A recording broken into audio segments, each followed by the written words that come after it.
luego pues nos adentramos. Señor, te damos muchas gracias porque podemos acercarnos a ti, podemos acercarnos de nuevo a tu palabra. Gracias por el privilegio que tenemos de estar delante tuyo, que eres el Rey del universo y nos has, por medio de Jesús, dado audiencia y permitido llegar hasta el mismo trono de la gracia, Señor. Y acercándonos a ese trono de la gracia, te queremos pedir que tú nos hables en esta mañana, que tu palabra pues cumpla esas palabras que en ella aparecen, que sea viva y eficaz, que penetre hasta lo profundo de nuestra alma, de nuestro espíritu, Señor, y nos siga transformando, nos siga cambiando y nos siga haciendo enamorarnos de ti, Señor. Te presentamos este tiempo también, igual que el resto de la reunión, para que tú te glorifiques, Jesús. Eso es lo que queremos. Amén. Amén. No sé si os ha pasado alguna vez, a mí alguna vez me ha pasado, que al leer la Biblia, pues te has encontrado con un versículo y has dicho, anda, si este versículo es de tal canción. No sé si os ha pasado alguna vez. A mí me ha pasado algunas. Y la verdad es que creo que esto habla tanto bien de nosotros como de la canción. Habla bien de nosotros porque quiere decir que leemos la Biblia, así que nos encontramos estos versículos, pero también habla bien de la canción porque quiere decir que la canción está basada en las propias palabras de la Biblia, así que esto es genial. Y es normal que a veces nos pase esto, porque si usamos quizá un plan de lectura en la Biblia de un año, pues quizá con cada versículo nos encontramos una vez, 2, 3 si se predica en la iglesia, pero no más, cada año pues lo vamos recordando. Pero las canciones las vamos cantando semana tras semana y se nos queda mucho más en la cabeza. La música ayuda a que también pues pase así. Y hoy no quiero hablar pues ni de alabanza, ni de letras de canciones, ni de por qué es importante que las letras de las canciones estén basadas en la Biblia, pero sí que creo que esto nos ayudará a entender el contexto de la serie de Hebreos, con la que vamos a seguir. Hoy meditaremos en el capítulo 1, versículo del 5 al 14, y si recordáis, titulé la serie como Jesús, la confirmación de un nuevo pacto. Y en el texto que vamos a ver hoy, es un texto que prácticamente entero son textos del Antiguo Testamento. Es decir, el autor de Hebreos, cuando escribe, está cogiendo textos directamente y literalmente del Antiguo Testamento, y si recordamos, está escribiendo a judíos que estaban esparcidos por el Imperio Romano. Y ellos, los salmos, se los sabían de memoria. Y se los sabían de memoria porque los cantaban. Para ellos eran canciones que habitualmente. Así que en nuestro texto de hoy, estos 9 versículos que vamos a ver, hay 7 referencias directas al Antiguo Testamento. Así que dice así el texto, Hebreos 1 del 5 al 14. Porque ¿a cuál de los ángeles dijo Dios jamás, mi hijo eres tú, yo te he engendrado hoy, y otra vez yo seré el padre, y él me será mi hijo? Y otra vez, cuando introduce al primogénito en el mundo, dice, adórenle todos los ángeles de Dios. Ciertamente de los ángeles dice, el que hace a sus ángeles espíritus y a sus ministros llamas de fuego. Mas del Hijo dice, tu trono, oh Dios, por el siglo del siglo, cetro de equidad es el trono de tu reino. Has amado la justicia y aborrecido la maldad, por lo cual te ungió, oh Dios, el Dios tuyo, con óleo de alegría más que a tus compañeros. Y tú, oh Señor, en el principio fundaste la tierra, y los cielos son obras de tus manos. Ellos perecerán, mas tú permaneces, y todos ellos se envejecen como una vestidura, y como un vestido de los ángeles, Dios, y como un vestido los envolverás y serán mudados, pero tú eres el mismo, y tus años no acabarán. Pues ¿a cuál de los ángeles dijo Dios jamás, siéntate a mi diestra, hasta que ponga a tus enemigos por estrado de tus pies? ¿No son todos espíritus ministradores enviados para servicio a favor de los que serán herederos de la salvación? Amén. Para entender este texto tenemos que entender que dentro de la tradición judía se consideraba a los ángeles casi intermediarios entre Dios y los hombres. Algunos incluso afirmaban dentro de los judíos que los ángeles participaban en cierta manera en la elaboración de los planes de Dios y hasta los ángeles le rebatían a Dios cuáles eran sus planes. Así que por eso el autor de Hebreos tiene que detenerse y tiene que centrarse en dejar bien claro por medio de estos versículos y destruir todos estos mitos que la historia judía había creado alrededor de los ángeles y que por error podía llegar a suplantar el lugar del Hijo, el lugar de Cristo una vez se vuelve humano. Así que si nos adentramos en la primera comparativa que vemos entre quién es el Hijo y quiénes son los ángeles. Y el texto comienza en el versículo 5, haciendo una pregunta negativa. Dice, porque ¿a cuál de los ángeles Dijo Dios jamás, mi hijo eres tú, yo te he engendrado hoy, y otra vez yo seré el padre y él me será a mi hijo. Aquí el autor está citando el Salmo número 2, versículo 7. Un salmo en el cual se describe al rey David, escribe el rey David, y lo escribe acerca del Mesías que tenía que llegar. Así que vemos como el autor está linkando y está relacionando este salmo y diciendo: los ángeles nunca han recibido del Padre esta promesa de que ellos van a ser llamados sus hijos. Y aquí tenemos que preguntarnos, porque creo que es importante, ¿por qué el autor de Hebreos dice que el Hijo ha sido engendrado del Padre? Sabemos por las otras veces que hemos hablado que nosotros creemos en la Trinidad, en el Padre, en el Hijo y en el Espíritu Santo, y que los tres son exactamente iguales, aunque tienen roles diferentes. Y durante los 4 primeros siglos de la Iglesia hubo una herejía en la cual decía que el Hijo había sido engendrado por el Padre, había sido creado por el Padre, y que por lo tanto era un Dios menor, no era igual que el Padre. Pero el credo niceno nos ayuda a entender esto de una manera muy clara. Dice: creo en un solo Señor, Jesucristo, Hijo único de Dios, nacido del Padre antes de todos los siglos, Dios de Dios, luz de luz, Dios verdadero de Dios verdadero, engendrado, no creado, de la misma naturaleza del Padre. Así que el Hijo existe eternamente, y el Hijo no es una criatura que el Padre haya creado, sino que desde la eternidad ellos existen. Y en este mismo versículo, el autor también cita 2 de Samuel 7:14, cuando David le dice a Natán: oye, Natán, mira, quiero construir un templo a Dios. Quiero construirle un templo porque Dios ha estado vagando por diferentes sitios y yo ahora quiero edificarle una casa. Y Natán le dice: vale, está bien, creo que es bueno que se lo hagas. Pero luego Dios le dice a Natán en 2 de Samuel 7, 12, 14, dice: y cuando tus días sean cumplidos y duermas con tus padres, yo levantaré después de ti a uno de tu linaje, el cual procederá de tus entrañas y afirmaré su reino. Él edificará casa a mi nombre, y yo afirmaré para siempre el trono de su reino. Yo le seré a él padre, y él me será a mi hijo. Si él hiciera mal, yo le castigaré con vara de hombres y con azotes de hijos de hombres. Estas palabras se cumplen en la vida de David, porque cuando él muere, aparece su hijo Salomón, que reina y es quien construye el templo. Pero por causa del pecado de Salomón y de sus descendientes, el reinado de David llega a su final. Su descendencia deja de reinar. Pero el autor de Hebreos lo rescata para decir: cuidado, porque Jesús es del linaje de David. Jesús es un descendiente directo de David. Él es el rey en quien el trono de David va a ser perpetuo y no se va a acabar nunca. Y es que Salomón construyó un templo que fue increíble, pero era infinitamente inferior al templo que Jesús ha creado, que es la iglesia, que somos cada uno de nosotros. Así que vemos claramente como el autor de la carta quiere enfatizar que en ningún caso los ángeles han sido llamados hijos de Dios, que nadie les ha dado este título tan precioso. Solamente el Hijo, solamente la segunda persona de la Trinidad ha recibido el honor de ser llamado Hijo de Dios con mayúscula, Hijo de Dios por derecho propio. Pero a nosotros, a los que estamos hoy aquí, dice Juan que Dios nos ha dado la potestad de ser hechos hijos de Dios, porque hemos sido adoptados por Él. Cristo ha pagado por nosotros para que nosotros podamos pertenecer a la familia de Dios, y esto tiene que hacer que estemos contentos y felices.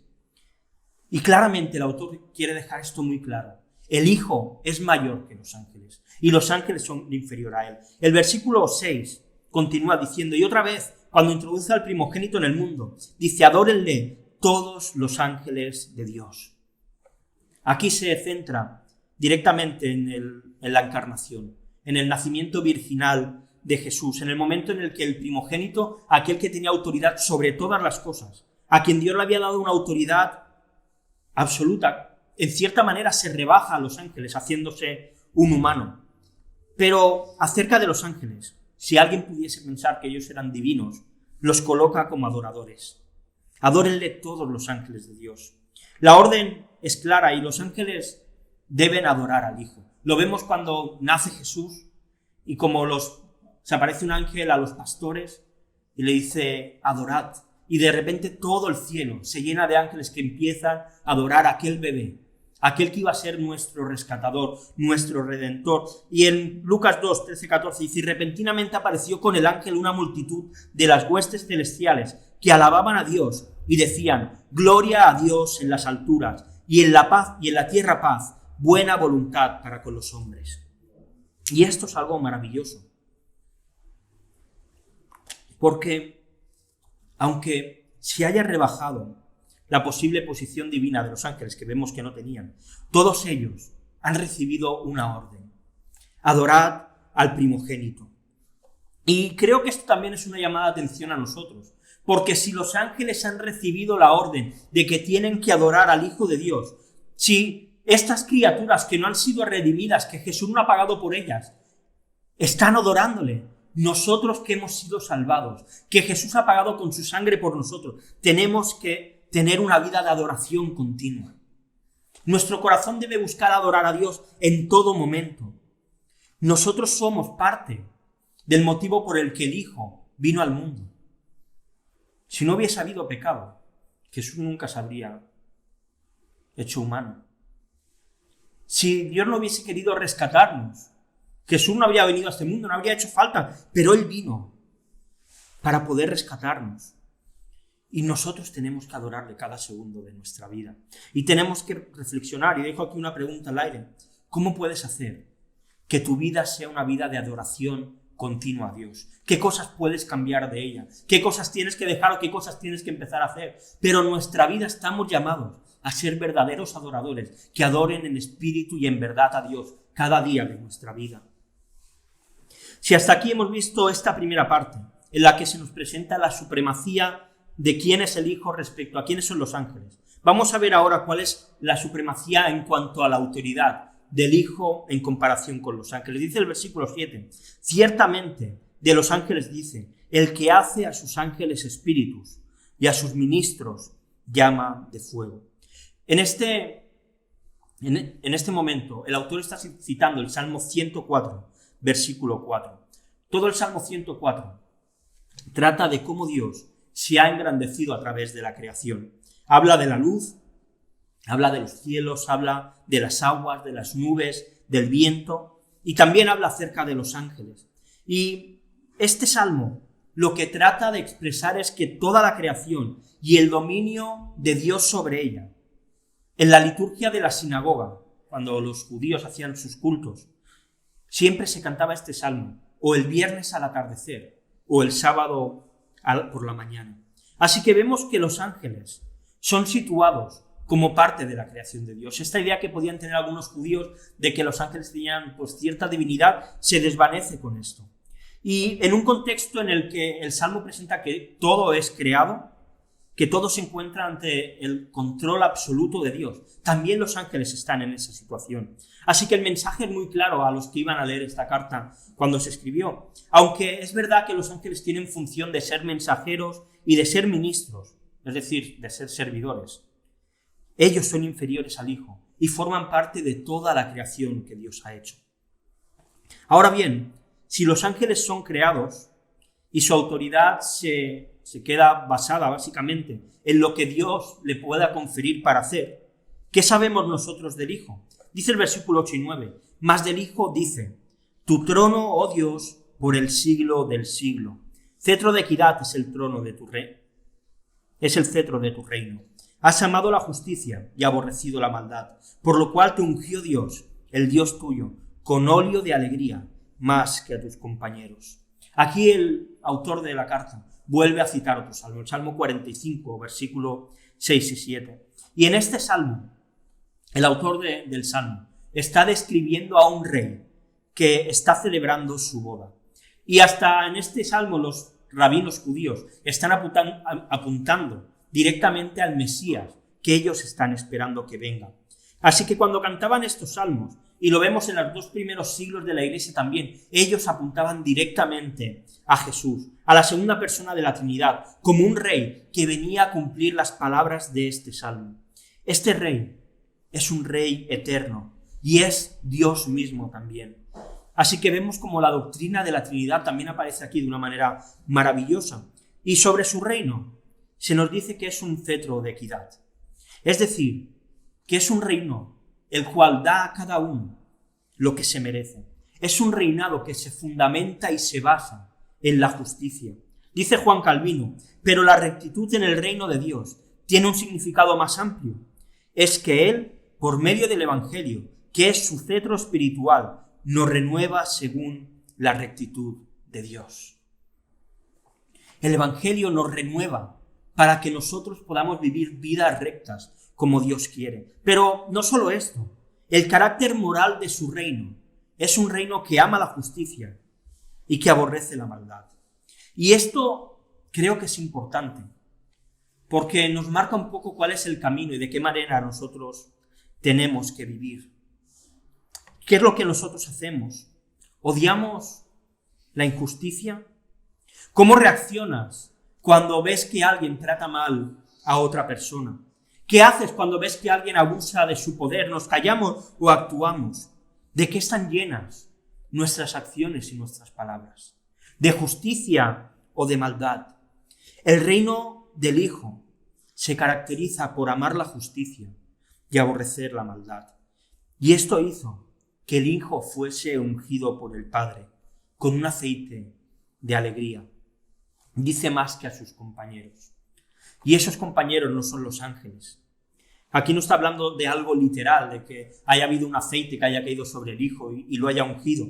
Pero sí que está presentando la idea que para los judíos era muy vigente, de que cuando un rey se le declaraba rey en su momento de entronación, se lo ungía con un aceite, como si la bendición de Dios cayese sobre él. Y aunque no ha habido un momento concreto de esa unción, sí que queda muy claro que el Hijo es el ungido del Padre desde la eternidad. Su propia justicia es ese óleo de alegría, ese aceite de felicidad, y la comparte con sus compañeros que somos tú y yo.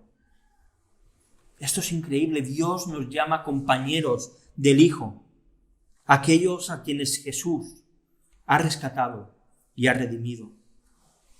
Y a este reino se une también unas obras. Dicen los versículos del 10 al 12, y tú, oh Señor, en el principio fundaste la tierra, y los cielos son obra de tus manos. Ellos perecerán, mas tú permaneces, y todos ellos envejecerán como una vestidura, y como un vestido lo envolverás, y serán mudados. Pero tú eres el mismo, y tus años no acabarán.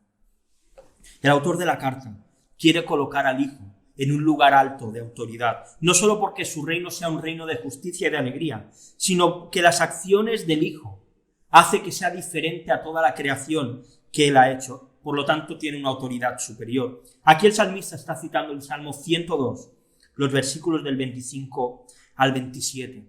Y el salmista que escribió este salmo era una persona que estaba en una gran angustia, que estaba en un gran sufrimiento, pero acaba encontrando descanso en este reino, en este Dios que ha fundado la tierra, que ha fundado los cielos, y que todo cambia, pero que Él permanece.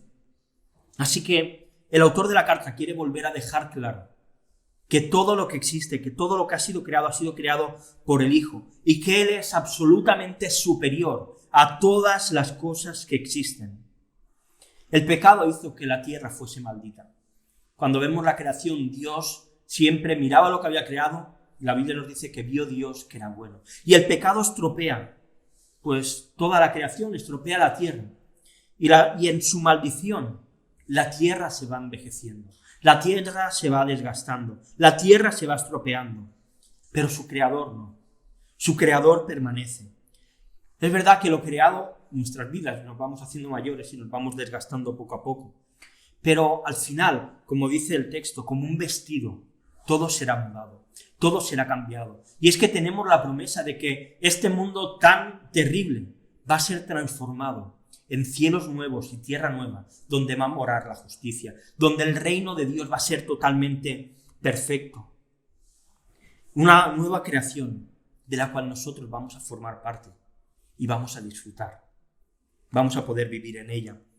Así que está claro que el Hijo tiene una supremacía clara respecto a los ángeles en cuanto a la autoridad que Él tiene. Y esto creo que también tiene algunas afectaciones para nosotros. He marcado 3.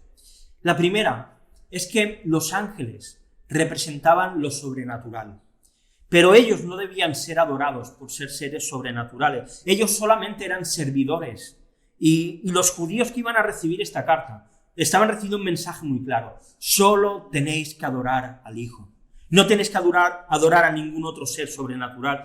Y creo que esto tiene que también alertarnos a nosotros.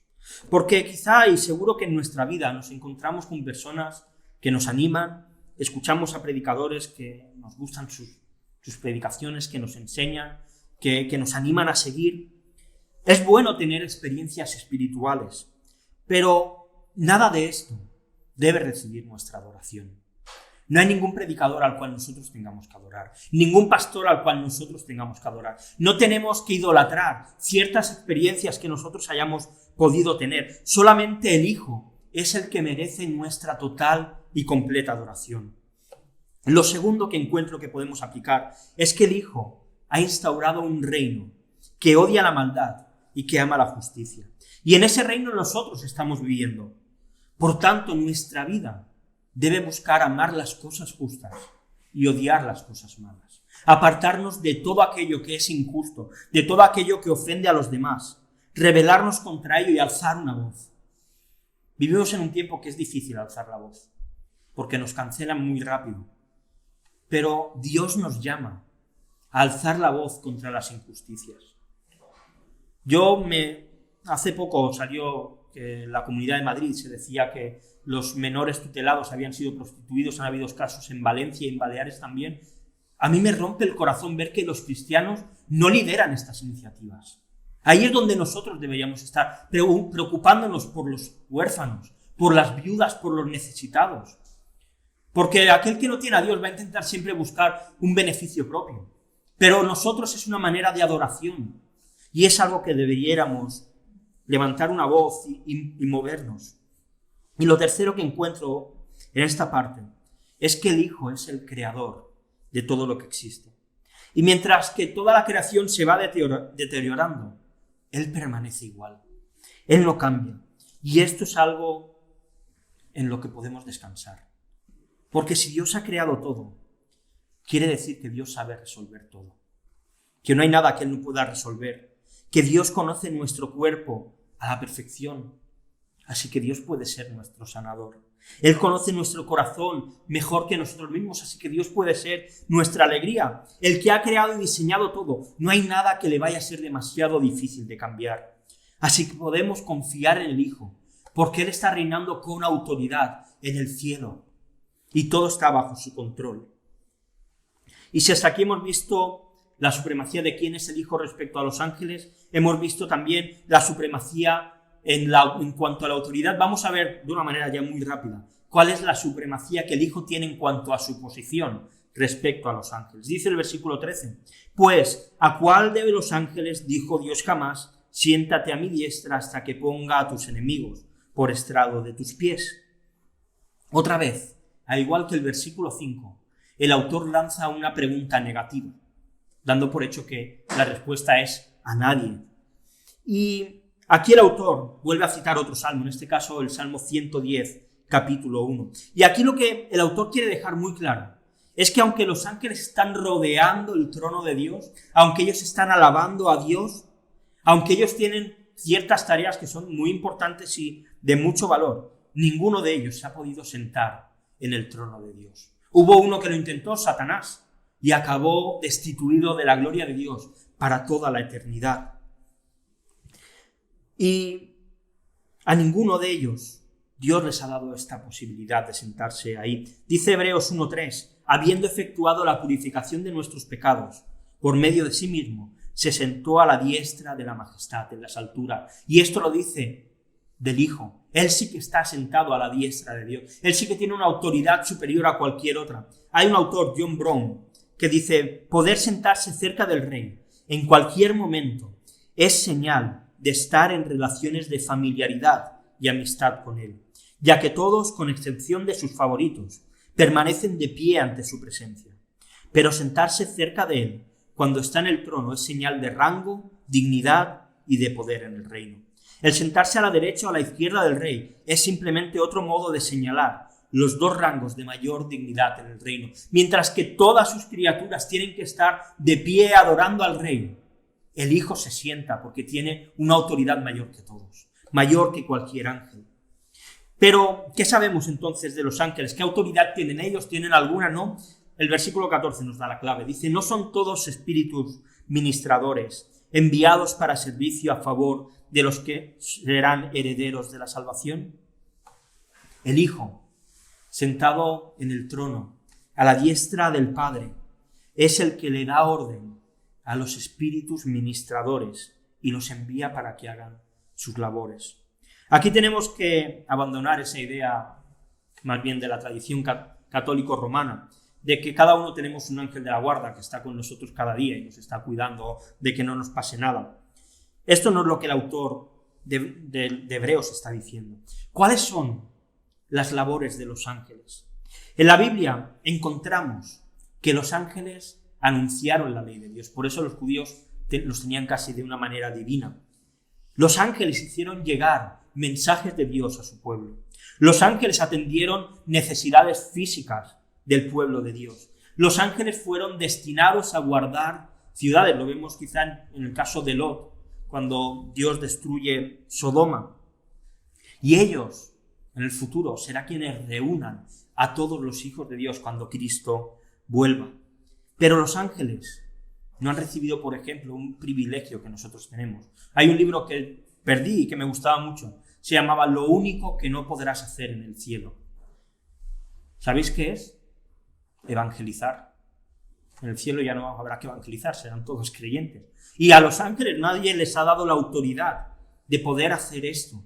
Esta tarea nos la ha dado Dios a nosotros. Y creo que de esto podemos aprender y podemos aplicar que si el Hijo está a la diestra del Padre, nosotros podemos estar tranquilos. Porque el Hijo está al mando de todo. Pero no solo eso. Si ves cualquier película de superhéroes, no sé si os gustan, a mí me gustan mucho, cuando las cosas se ponen realmente mal, cuando parece que los malos son los que van a ganar, siempre pasa algo y hace que los buenos ganen, ¿verdad? Los buenos siempre ganan. Y por mucho que parezca que en nuestros días la maldad está ganando, que el pecado cada vez es mayor, nosotros estamos en el bando de los buenos. Porque Jesús es todo bondad, Jesús es todo amor, Jesús es todo misericordia. Y uno tras otro, todos sus enemigos van a acabar debajo de sus pies. Cada enemigo del Hijo va a acabar debajo de los pies de Él. Nosotros estamos en el bando ganador. Pero mientras esto se consuma, mientras esto se cumple por completo, incluso aquellos que hoy están alabando al Hijo por ser el vencedor, los ángeles lo están haciendo de todos los rangos. Ellos están actuando en nuestro favor. Ellos se están preocupando de nosotros. No sabemos muchas veces de qué manera, pero aquellos que sirven al Hijo también nos están sirviendo a nosotros. No tenemos un ángel guardián, pero Dios manda ángeles a cuidar de nosotros. Y no porque nosotros seamos especiales, sino porque aquel que está en el trono tiene cuidado de nosotros. Se preocupa de nuestras necesidades, intercede delante del Padre por ti y por mí. Así que podemos estar tranquilos y contentos. Y quiero acabar ya. El autor de Hebreos, y creo que ha quedado muy claro, quería dejar bien claro a sus lectores que el Hijo era mayor que cualquiera de los ángeles, que es mayor en el nombre que el Padre le ha dado, le ha nombrado su Hijo, que es mayor en cuanto a su autoridad, ya que el Hijo hoy ya está reinando, y que es mayor en su posición, porque Él está sentado a la diestra del Padre, y con todos sus enemigos preparados para caer debajo de sus pies. En cambio, los ángeles son solamente servidores del Hijo, creación suya, y ellos deben obedecerle. Y esto es algo revolucionario, al menos para aquellos lectores. Creo que nosotros tenemos muy claro esto, que los ángeles pues, no son divinos. Pero para los que estaban leyendo esta carta, era algo revolucionario, porque ellos tenían a los ángeles en una posición muy alta, incluso a veces por encima del Hijo. Y por eso el autor de Hebreos tenía que hacer este énfasis, para que ellos lo tuviesen claro. Y nosotros no tenemos a los ángeles por encima del Hijo, pero creo que muchas veces sí que podemos poner muchas cosas por encima de Él. cosas que quizá han sido útiles, cosas que incluso quizá Dios ha usado para nuestra vida, para bendecirnos, pero que las hemos acabado convirtiendo en mitos, en ídolos, a los cuales adoramos. Nadie tiene que estar por encima del Hijo en nuestra vida. El pastor no tiene que estar nunca por encima de Jesús. No son más que Él. La iglesia no es más que Jesús. El ministerio que Dios nos ha dado, la manera en que le servimos, ya sea en la iglesia o sea fuera, no es más que Jesús. Nuestra familia no es más que Jesús. Nuestro dinero, nuestro trabajo, nuestra salud no es más que Jesús. Todas estas cosas son buenas y nos ofrecen cosas buenas a nosotros. Nos sirven para poder servir a Dios, para poder ayudarnos unos a otros a crecer, y todo esto es bueno. Pero ninguna de estas cosas ha muerto por nosotros. Ninguna de estas cosas ha sido el intermediario entre el Padre y nosotros para que nosotros podamos tener salvación. Ninguna de ellas puede salvarnos. Así que, igual que Dios le ha dicho a los ángeles, adórenle los ángeles al Hijo, hoy Dios nos dice a nosotros, adorad al Hijo. Adorad a vuestro Salvador, adorad al que ha muerto por vosotros, adorad al que reina con un cetro de justicia, que ama la justicia y que odia la maldad, y que ahora está sentado a la diestra del Padre, de una manera victoriosa, sabiendo que Él cuida de nosotros, que Él nos ama, y que Él está intercediendo por nosotros delante del Padre, con una autoridad verdadera. Vamos a orar. Señor, gracias por este texto, Señor, y gracias por poder meditar en que tú eres mayor que cualquiera de los ángeles, cualquier otra criatura, Señor. Lo sabemos, pero perdónanos porque tantas veces nosotros ponemos otras cosas por encima de ti, Señor, otras cosas que hacen que nuestro corazón se aparte y se separe de ti. Ayúdanos a amarte más, Señor. Ayúdanos a levantar una voz contra la injusticia, Señor, contra todas esas cosas que van contra ti. Ayúdanos a odiar la maldad como tú la odias. Y en esta mañana, Señor, los que estamos aquí te queremos adorar. Los que estamos aquí te queremos bendecir. Los que estamos aquí te queremos glorificar, porque tú eres nuestro Salvador. Porque tú eres el que ha creado todo y estás preparando algo maravilloso para cuando tú vuelvas. Y queremos, Señor, que vengas pronto para poder verte. Te queremos bendecir, Señor, en esta mañana y adorar. Amén.